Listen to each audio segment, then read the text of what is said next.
Hi. Hi, guys. Hi. Hi. Um, I don't even know where to start or what to say. Um, wow. It took a lot just to be sitting here, just to be starting this project, just to be in front of you, just to be having these conversations with you. I mean, when I first started this, my first time trying to record this, my headphones literally broke, so I'm gonna have to deal with that later. Great. Um, Another thing, there's not a lot of storage on my phone. So basically, my phone is telling me that I can't record for that long. So I had to delete a whole bunch of pictures and figure out that whole situation. And then after that, I had an alarm go off and completely stop recording the video. So that was another thing that happened to me today. So I feel like there's just a lot against me starting this project, and I think maybe it's because there's just um, so much good that can come from this that maybe the world doesn't want it. Maybe the world doesn't want me to bring the goodness that I have to give to this world. I don't know. I don't know. But I know I just started talking randomly without actually introducing myself or without actually having a conversation as to who I am. Hi, I'm Natalia. Um, I am a sophomore in college right now, and this isn't our normal meeting spot. This isn't where we'll normally talk, but um, this is a place that we are talking today. This is the first episode of this podcast, so I would say welcome all that are new, but everyone here is new, so welcome to everybody. And you might be asking yourself or asking me, what is this podcast going to be about? And honestly, it's always going to be about something different. But mainly, it's going to be about managing how we feel, talking about how we feel, and talking about different situations in life that suck, but also recognizing the fact that we as people don't suck. That you are still an amazing person with so much to offer, even though your life circumstances might make it harder for you to shine and to be who you are. And so that's mainly what this podcast is about. In my life experience, I have had a lot of situations where bad things would happen to me, or situations would occur where I was seen as the bad guy even though I did absolutely nothing wrong, or sometimes something would happen to me, or some person would hurt me in a certain way, and my automatic response was to blame myself or to look inwards and to ultimately try to change myself, which in a lot of ways that's a good thing. Looking at yourself and reevaluating who you are and reevaluating what you bring to the table in general, especially when it comes to relationships. We will be talking a lot about relationships, I will tell you that. But reevaluating who you are, and making sure that you're becoming the best version of yourself that you can become is very important. What's also very important is really valuing and celebrating who you actively are in this moment, and celebrating what you can become with what you learn and how you grow. And so that is what this podcast is going to be a lot about. It's going to be a lot about me talking through situations that maybe I've been through or maybe friends of mine have been through, and just simply talking through that and talking through how you can. Sorry, there's somebody walking past my window. And talking through how you can be a better person at the end of any situation, whether you're at fault or whether you're not at fault or whether no one's at fault. It's just a part of life. Life is hard. And that's something that I really want to hammer in while I'm making this podcast is I don't want you to think that life isn't hard, because it is. And if life isn't hard for you in any way, shape, or form, then you're obviously not living. Because life is really hard. I mean, I think it's so funny. We try to pretend like life isn't hard by either oversaturating our media with showing how hard life can get, but then also oversaturating our media with how hard life is, so much so that there is no balance. There is no balance of I'm doing good or I'm doing okay. I feel like there's not a lot of really delving into how we are and what that means. And so at the beginning of every podcast, I want to ask you, how are you? How are you doing? And it's okay to just say that you're okay. I think everybody is so used to just like being okay, because being okay means that you don't have to reevaluate how you feel. You don't have to actually have a conversation about how you feel. So, like, whenever you see somebody in the street and they say, "Hey, how are you?" "I'm okay." Or, especially if you're from where I'm from, the Midwest, because I'm Ohioan. In the Midwest, when someone asks you, "How are you?" or "How are you doing?" We automatically go into the good of our lives. We talk about maybe something good that has happened to us just recently, or in general major landmarks of our lives that have been going on. Like, for me, whenever someone asks me, "How are you doing? How's it going?" and there's someone I haven't seen in a really long time, my automatic response is, "Oh, I'm doing great. I'm playing lacrosse and I go to college and I live in DC now and yada, yada, yada." And I go down this long list of things that kind of make me seem like I'm productive, or make me seem like I'm doing better, even though maybe mentally I'm not in that place of celebrating my accomplishments. Mentally, maybe I'm in that place of thinking about, the last date I went on, and maybe I'm thinking about my ex boyfriend, or maybe I'm thinking about a fallout I had with a friend. But ultimately, that's not something you're going to tell an old friend, or something you're going to tell to someone that you've just met, or someone you're going to tell that you're just passing by on the street. I think a major difference between the Midwest and DC, where I'm currently living, is the fact that in DC, a very common greeting is, "Hey, how are you doing?" And it's normally a greeting that happens in passing. So, like, as I'm walking past you, you might say, "Hey, how you doing?" "I'm good. How are you?" "I'm doing good." And you just like keep walking by, and it's like a very mechanical, robotic conversation. And that's what I wasn't used to, because here in the Midwest, normally, "How are you doing?" is a prompting of an actual conversation. And so that's what I want this to be here on my podcast. I want you, when I ask you, "How are you doing?" I want this to be time for you to journal. I want this to be time for you to sit down and really think about how you're doing. And if that means you have to list off a whole bunch of your accomplishments in life that you've done and how you're proud of them, then go ahead. Do it. Do what you have to do. But then for people that really need time to just sit down and think about how they're actually doing, take this time to just either write down in the comment section below, or write down in your little notepad, or just have a conversation or a dialogue with yourself, or maybe the person that you're sitting with while you're watching this, and just have an honest conversation about how you're feeling and what you're doing and how life is going. And I'm going to give you some time to do that, and then I'll talk about how I'm doing, and we'll just have a cute little conversation. So go ahead and think about, talk through how you're doing, and I will come back in a couple minutes.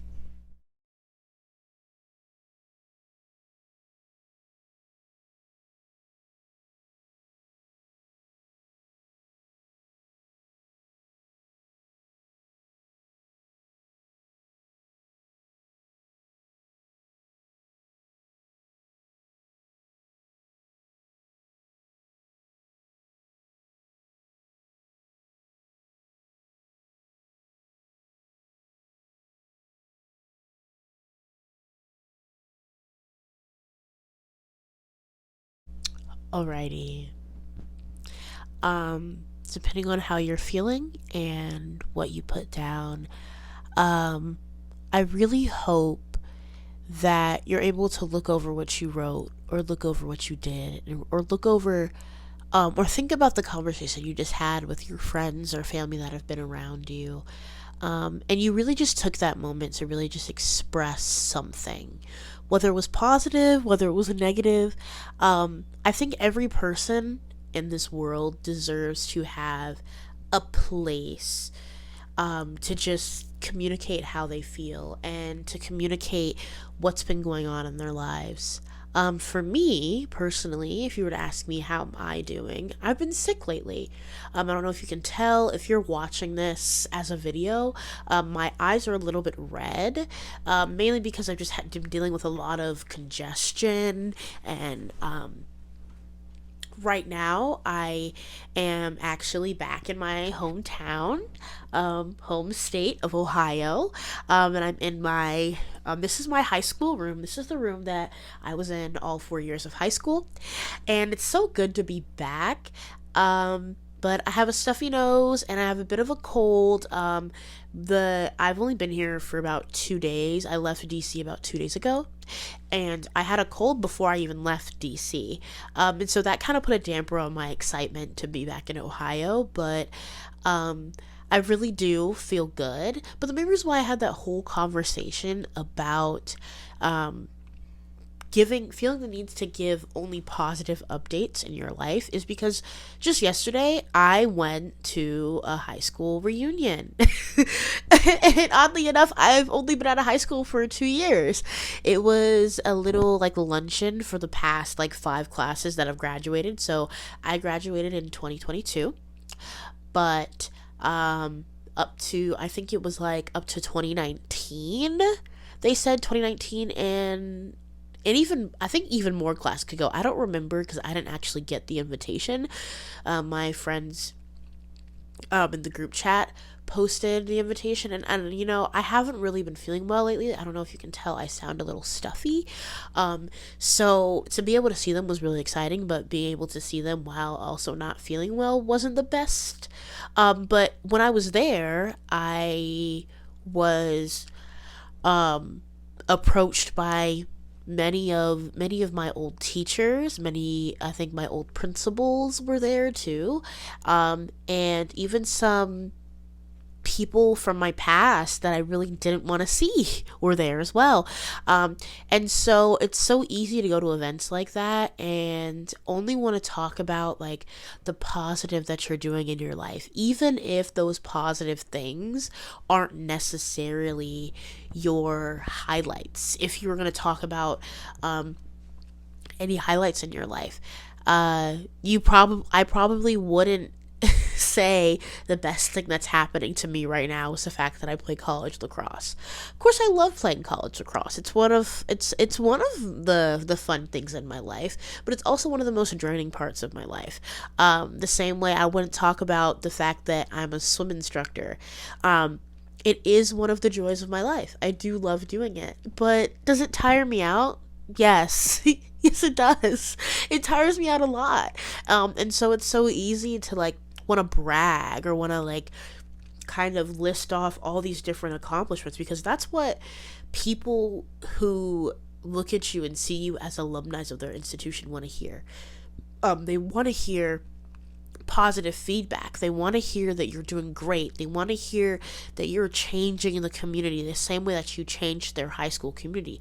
I mean, one thing about me is that I was very, very active in high school. I mean, I was a varsity athlete. I was in the marching band. I was in the concert band. I was in the fall play. I was in the spring musical. And so there was a lot of pressure I felt on me from my high school community to do something great with my life, because of the fact that I was so like kind of interwoven into the cloth of my high school, and I had taken advantage of almost every opportunity that I could take advantage of my senior year of high school. So much so that I spent probably 12 hours a day at school. Like, I would get to school at like 7:30, and a lot of the times I wouldn't leave school until 7:30 at night, because I was just so immensely in the community. And so I think it's really funny, because I think it's a perfect example of what I want this podcast to be about. Because when we do this podcast, when we sit down and we talk, I want it to be a conversation about our lives, about what's going on in our lives. Because I think we spend so much time as human beings kind of painting this picture that we're living this picture perfect life, that we're happy with all the good things in our life, and that ultimately everything in our life that is deemed as good, that is deemed as productive, is something that we personally, as the person doing that thing, should be proud of. And sometimes that's not necessarily the case. I mean, a lot of the times, a lot of the things that I should be proud of, or that technically I am proud of, that I've accomplished in my life, like as an African American woman playing lacrosse, okay? Lacrosse, come on. Playing lacrosse as a college sport, right? It's already hard for women to find their place in college athletics in this day and age. Even harder for African American women playing non-stereotypical black sports in this day and age. And I had the opportunity to play with an HBCU, right? Right? So, even though there are a lot of things to praise about what I'm doing and what I'm trying to do in my life, there are also a lot of things where I can sit down, and there are a lot of times where I can sit down and really just take in the fact that I'm tired. I'm tired. I'm tired.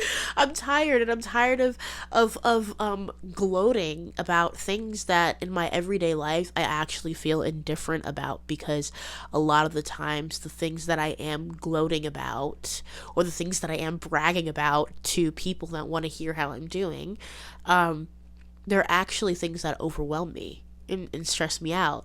And even having a conversation about the things that I'm doing and having a conversation about the things that I'm achieving overwhelms me, because even though, yes, I should be proud of them, and I am proud of them, and I'm proud of what I'm doing, I'm also acknowledging the fact that me doing those things are hard, and they're very hard for me. They're very hard for me to do every day. It's not easy to wake up at 6:30 in the morning every day, sometimes 5:30 in the morning every day, and to play sports. It's not very easy to do that. It's not very easy to wake up at 5:30 in the morning, catch a bus, catch a metro train, then catch another bus, just to go to work at 8:15 and clock out at 2 o'clock, and have to do that for 2 days in a row after you had practice all week. And so you never get a day to just sleep in and to just exist and to be your own person, right? That's some of the hardest stuff that I've ever had to do in my life, right? But at the same time, it's something to commend. Not many college students can balance having a job, playing sports, and being a full-time student, but I do it, right? Or not a lot of people have to do that, but I do it. And I'm proud of myself. I am proud of myself. But I think ultimately understanding that being overwhelmed with your success is also okay. That's okay. It's okay. It's okay to sit back and to think to yourself, wow, I'm watching the fruits of my labor. I'm doing so many good things, and I'm working, and I'm putting forth this effort in my life. But I'm also acknowledging the fact that all of this hard work is hard work. And I'm tired, and I'm overwhelmed, and I don't know how I do it, but sometimes I just baffle myself with the amount of talent and the amount of energy and the amount of hard work that I put forth every single day. It's tiring. And there's nothing wrong with acknowledging that. It's okay to be tired. I mean, I think it's so funny because I kind of grew up in this household of really honoring hard work and honoring the grind of hard work, right? Almost to the point where, like, me and my father are alike in a lot of ways, because I feel like we push ourselves so much, sometimes to the point where almost to the point where sometimes we did, like, I mean, like, I think it's funny. One time my dad turned to me and looked at me and he said, "I'm so tired that my face hurts." And I didn't understand what that was like until I started playing sports, doing school, and having a part-time job, right? And now I understand that sentiment. And then again, like, there were times where my dad was working he's working two jobs at once, right? So a hard worker. My dad's a very, very much a hard worker, and so am I. And so because growing up in that environment, sometimes I didn't feel, not that I didn't feel like I could acknowledge that I was tired, right? There was never that situation in my life where I feel like I couldn't acknowledge that I was tired or could acknowledge that I was overwhelmed, because that's always okay. But I think sometimes I feel guilty wanting rest or needing rest or requiring rest, almost to the point where, like, there will be times where I know that I cannot do something. And I've gotten better in recent years. But there are times where, like, I know that I cannot do something, or I'll get sick. And for someone like me, getting sick and acknowledging the fact that you're sick is a really hard thing for me. I don't know why it's such a hard thing for me. I think it's because of just how, like, hard I am on myself, and how I always am pushing for a product. I always want to push for a product. Like, I always want to work myself to the point of saying I can't do something, right? And even if you tell me that I can't do something, I'm going to push myself even harder to show you that I can, right? I'm that kind of person. And so being sick, especially because I've been sick for a little while now. I had just gotten over a cold, and then I started catching whatever this is. Being sick is a very hard thing for me. Almost to the point where, like, it just really bothers me. I don't like being sick. I don't like feeling like I can't do something. I don't like being put in a situation where all I can do is just sleep until I get better. And so that was a really hard thing for me to deal with, especially since I have an issue. Okay. TMI moment for me. I have an issue with, whenever I'm on my cycle, or I'm on my menstrual cycle, I have really, really bad cramps, debilitating sometimes. Sometimes I can't get out of bed. Sometimes I literally hobble around like a hunchback because of how much pain I'm in. And so that becomes really, really hard for me, especially when I'm in lacrosse season, or I have lacrosse practice and I'm being expected to run 2 miles, but I can barely walk from my bed to the bathroom, or my bed to the kitchen, right? And so in dealing with that, in dealing with the fact that sometimes you just cannot fully be yourself and fully function as yourself, I think I've learned that sometimes pushing yourself that extra inch, or pushing yourself that extra bit, is actually what undoes you. That is the thing that's going to break you down. And so within these last couple of weeks, I was having a conversation with a friend, and I had basically told my friend, like, yeah, I've been really sick lately. I just got sick again. And so the first thing that this person had told me was, had asked me rather, was, okay, well, are you getting proper sleep? And I was like, well, no, I have not been getting proper sleep. I've been working. And if I'm not working, I was doing schoolwork, right? And so even further, the person asked me, okay, well, you're not getting proper sleep. Well, have you been properly eating? No, because in a lot of ways, a lot of mornings, I would wake up early in the morning, and it's like 5:30 a.m., right? And the bus is coming at 6. So I would wake up, put my clothes on, put my uniform on, get ready to go to work, walk down to the bus stop, wait for the bus, would work, would work from 8:15 to 2 o'clock. Don't get out till 2 o'clock. By the time I get off by 2 o'clock, that is when I will take about an hour and a half to get back home. So by the time I get home, it's like 2 to 3 o'clock. By the time I get home, it's moving 3 to 4 o'clock, right? Probably about 4 o'clock. And finally, I have my first meal of the day. Right?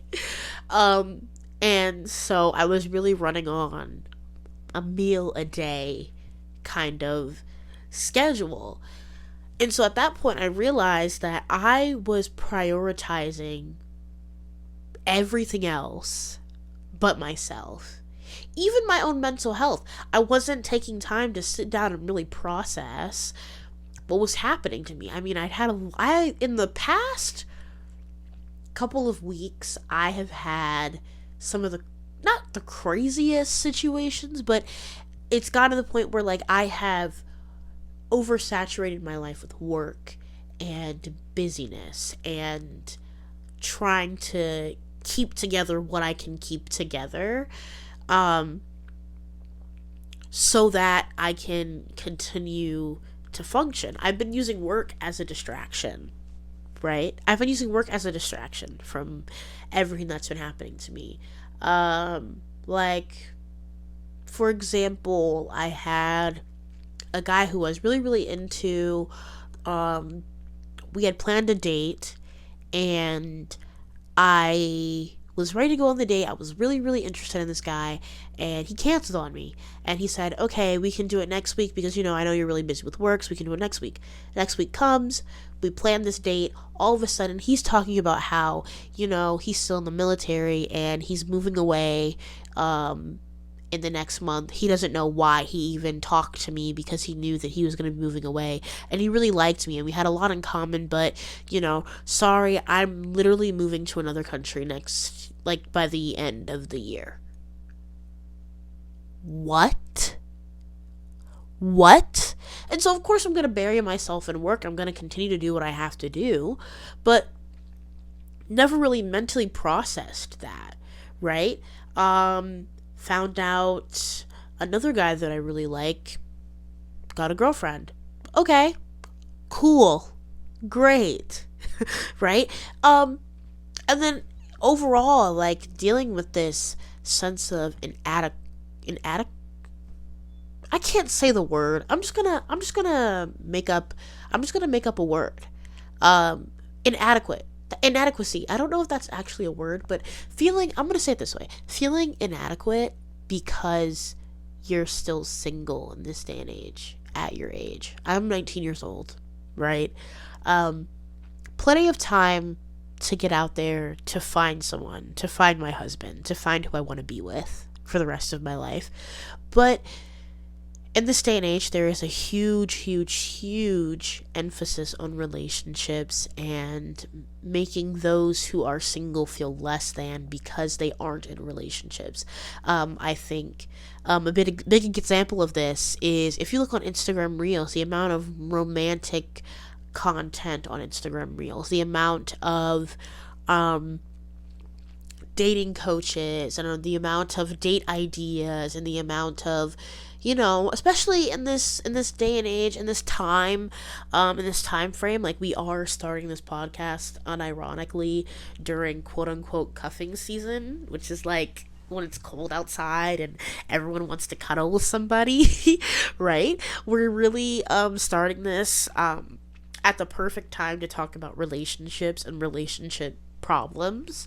But it's like where I'm at in my life is there's this huge struggle between hookup culture and people who just want to court and who just want to get to know people and who just want to really look for that life partner that they want, right? And so it's been a huge journey with me in dating and getting to know new people. And so I think that in a lot of ways, I had been ignoring the issues that I was having in the dating world and kind of putting them on the back burner and replacing them with, look how good I'm doing at work, and look how good I'm doing in school, and look how good I'm doing in lacrosse. And then when one of those three pillars fell, right, if for example, I had 4 papers due all in the first week of December, and I was super overwhelmed, and in a lot of ways these papers were worth high percentages of my grade, or in some cases were my final for the class. And so that in my head made that this little school pillar fall for me, because I was like, ultimately I have all these papers due, I don't know how I'm going to do on them, and I have a short amount of time to finish them, so we're going to try, but I no longer feel confident in this pillar. I don't feel as though I am dominating the game. I don't feel as though I'm winning in this game, right? So that pillar falls. And all of a sudden it's like I have these 2 pillars to focus on. I have work and I have lacrosse, right? I have work and lacrosse. Lacrosse kind of stops because we don't really practice. We don't really practice when it gets super duper cold, so we kind of ended in the middle of November, so that kind of fell for me, because I'm like, okay, the fall ball season is over, I'm no longer playing lacrosse, so all I have to focus on right now is work. I'm no longer working because I'm on winter break. So now that I'm on winter break, I'm kind of like not really paying attention to school because I'm not in school.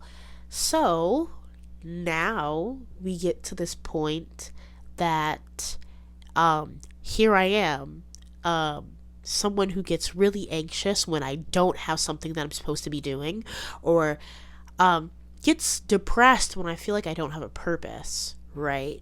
Can we talk about that? Because I feel like a lot of people are in that boat where if they don't have an active purpose that they are shifting towards or moving towards, right, they kind of start to devalue themselves as a person. For me, the holidays are really hard for me. The holidays are like really, really hard for me. Mainly because of the fact that in general, I am a family person. I do like being around my family for the holidays, but even more so, I feel like during the holidays I can't really get I can't really have my cake and eat it too, if that makes sense. And the reason why I say it like that is because I have friends here in Ohio, and then I also have friends in DC. And so sticking around with my friends in DC doesn't really kind of that doesn't really feed that want to be around family, because they have their own families. They don't live on campus necessarily. They live with their families, and so they're gonna spend their Christmases doing whatever their Christmases or their Thanksgivings or their holidays with their family, and I'm gonna be stuck in my room doing nothing. Where during the holidays, then let me come back to the Midwest and see my Midwestern family. Even then, there's something to be desired there, because most of my family that's not my direct family doesn't live in the Midwest. Most of my Midwestern family are directly connected to me, but like especially if I'm here in Ohio, none of my direct family other than like my dad and my stepmom live in Ohio. So I have other people that may be in other parts of the Midwest that live around here, but they don't live near me, right? And then also I miss my DC friends. And of course I get to see my high school friends, people that I know from high school, but there's still that level of like, I can't see everybody I want to see. I can't see everybody that I want to see. And so that's really hard. Like, I mean, like, I don't want to sit here and, like, stop myself and make me feel like I'm being selfish for wanting to see everyone that I love and during the holiday seasons, but it's so true. And then not to mention, I mean, let's be honest with ourselves. It's not really as much fun experiencing the holidays as a single woman, right? Not having that partner to talk to, or to engage in conversations with during the holidays, and that extra person that cares about you to send you that Merry Christmas, or to FaceTime you, asking you how your Christmas is going. This time last year, I was actually in a relationship. And also this time last year, our relationship was kind of fizzling out, and there was no communication or conversations between one another, like, to the point where, like, I didn't even get a Merry Christmas or a Happy New Year, or even how did you land in Ohio. And like, it's really hard to think about. It's really, really hard to think about in this day and age. Like, it's really hard to think about today, where I was last year, emotionally and physically and mentally. I was a completely different person. I definitely wasn't as wise as I am now, and I can only get wiser, I guess. But I think I say all that to say that I was a completely, utterly different person than who I am now.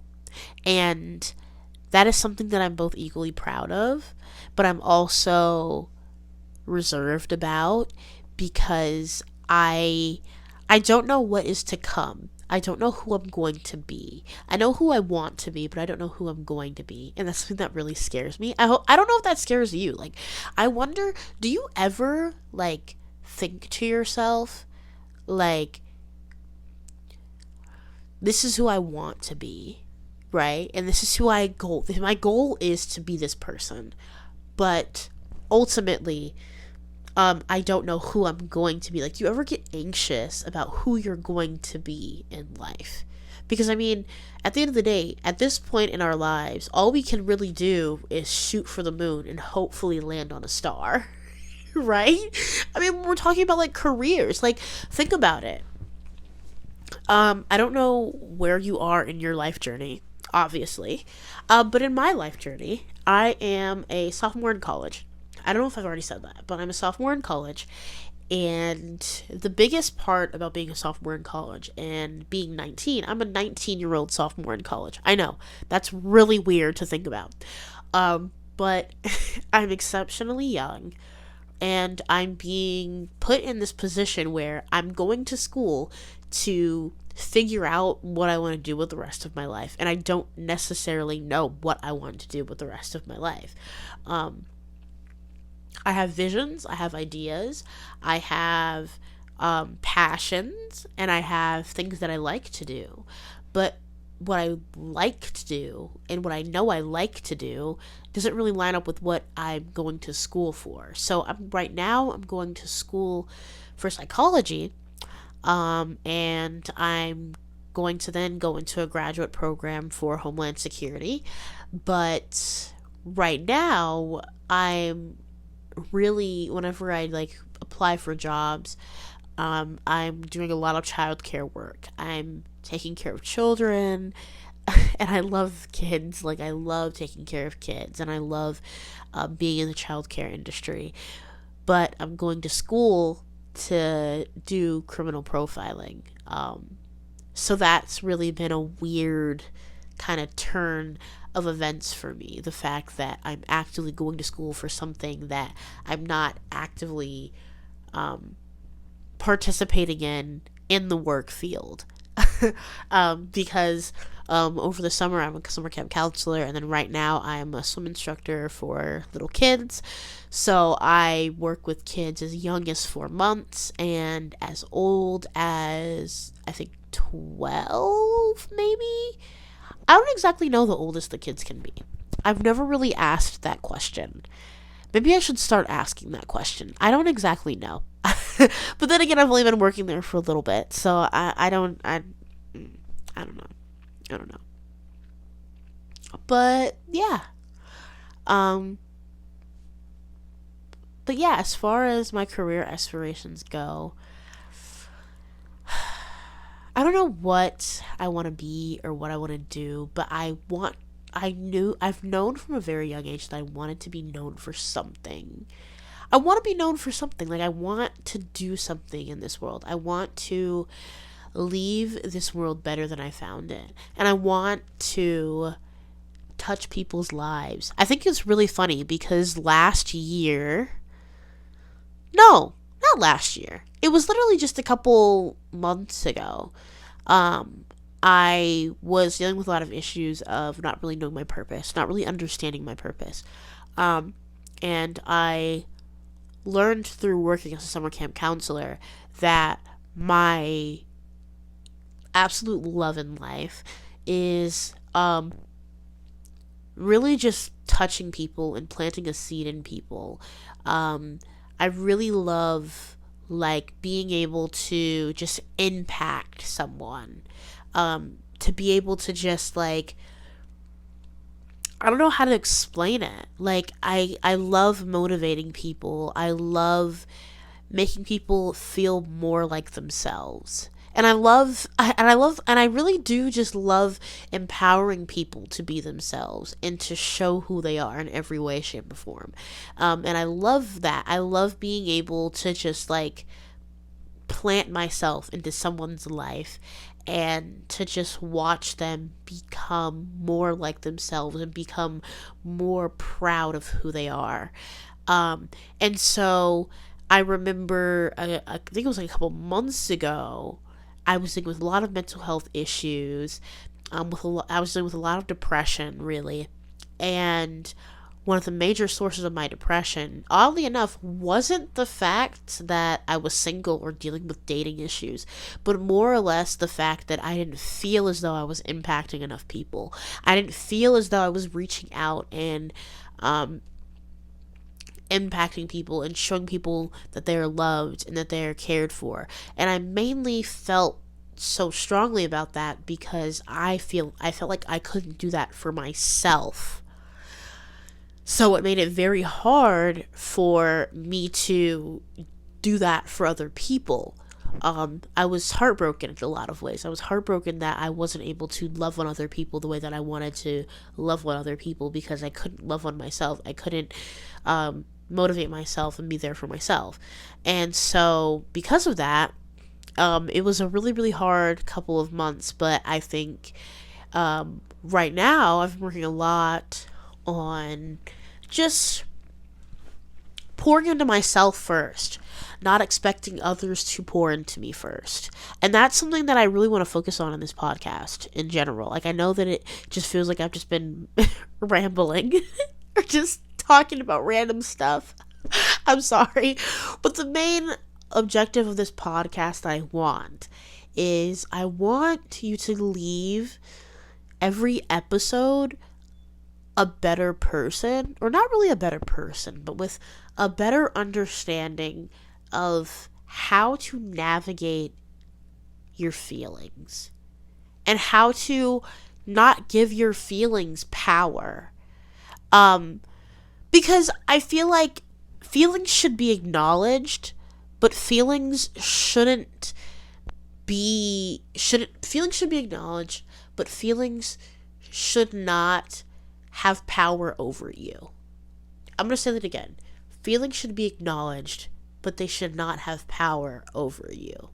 And the reason why I say that is because of the fact that, like, it's so easy to feel your feelings. And I know that we have these conversations of feelings being valid, and they are. They're very, very valid, right? Feelings are a very powerful thing. How you feel is very important. But at the same time, it shouldn't be the reason why you make decisions. It shouldn't be the reason why you treat yourself or others a certain way. It shouldn't be the reason why you refuse to take care of yourself. right? Excuse me. And that is something that I was really dealing with a lot of. Like, I was letting the fact that I was depressed, or letting the fact that I was sad or upset at a certain person, or letting the fact that I was not happy with my life circumstances stop me from taking care of myself, or taking care of other people, or letting other people know that I loved them, letting other people know that I care about them. And so, even though this podcast is going to be a lot of therapy for me, I want it to be therapy for you, because I want you to understand that people are more alike than we are different.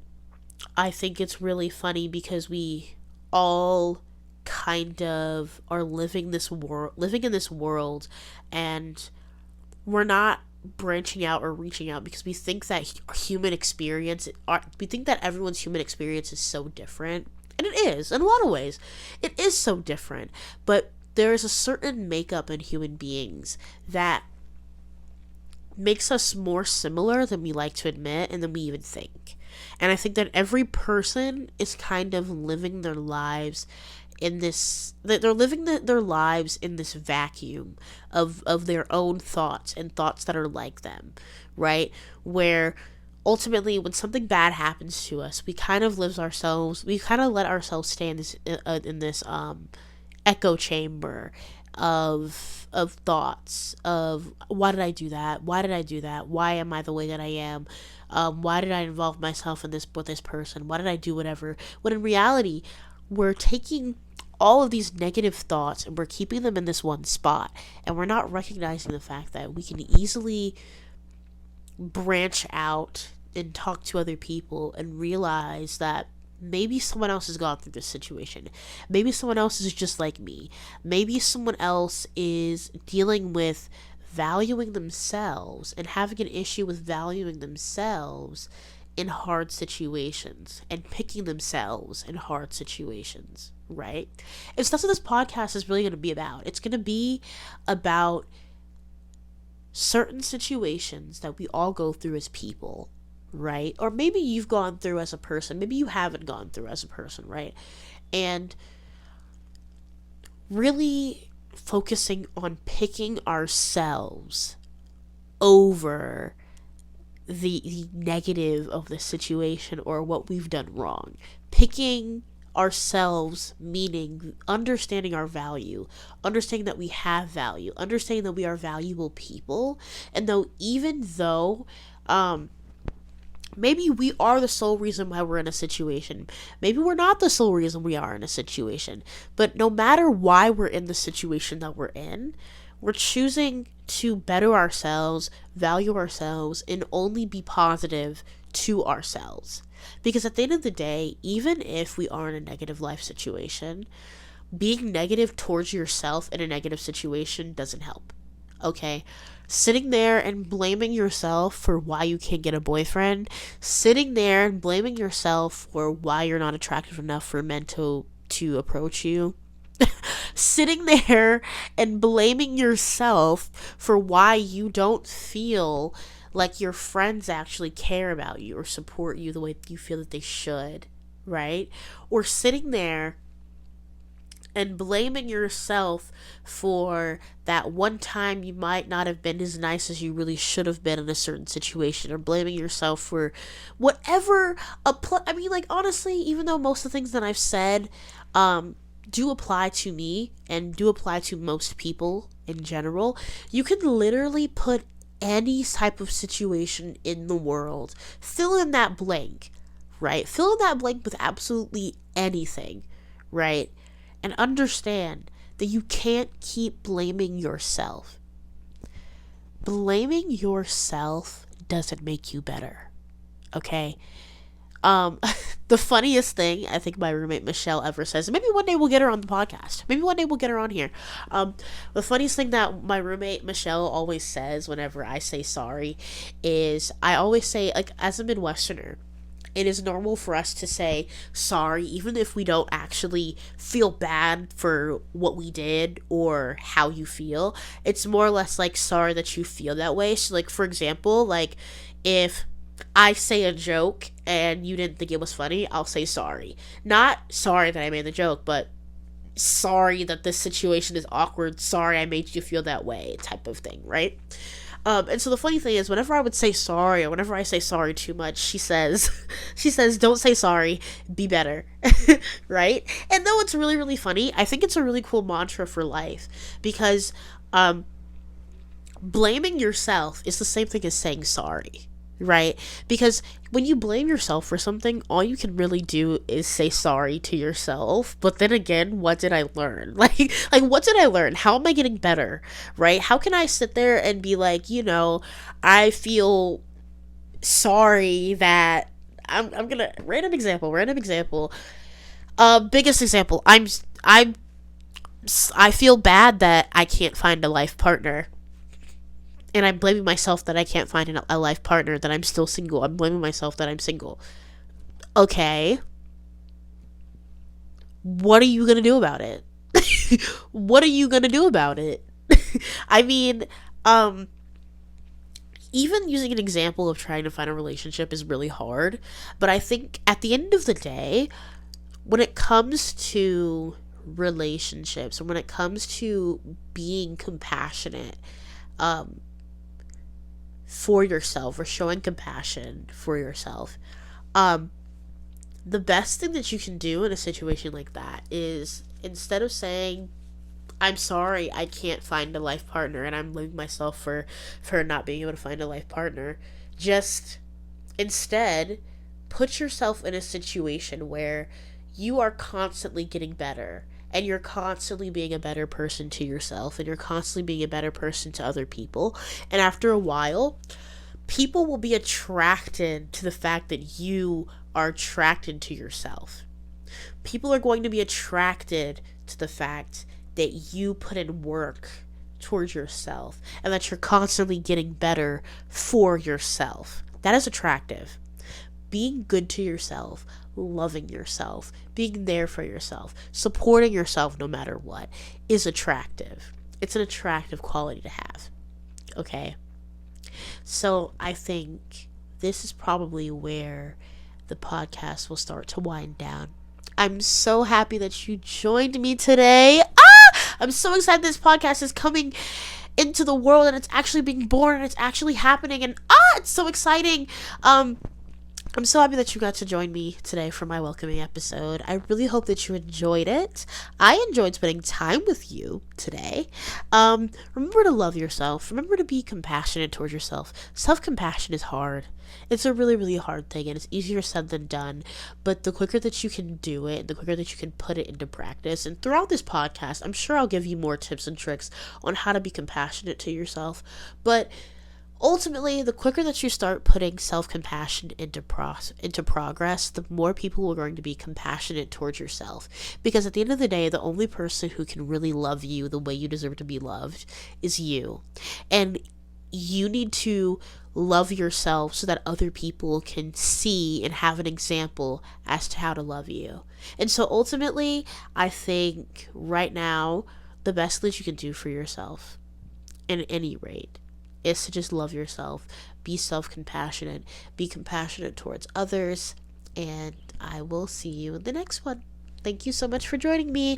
I've been Natalia, and I don't know what I'm calling this podcast yet, but I'm just so happy that we were able to do this today. Thank you. Bye.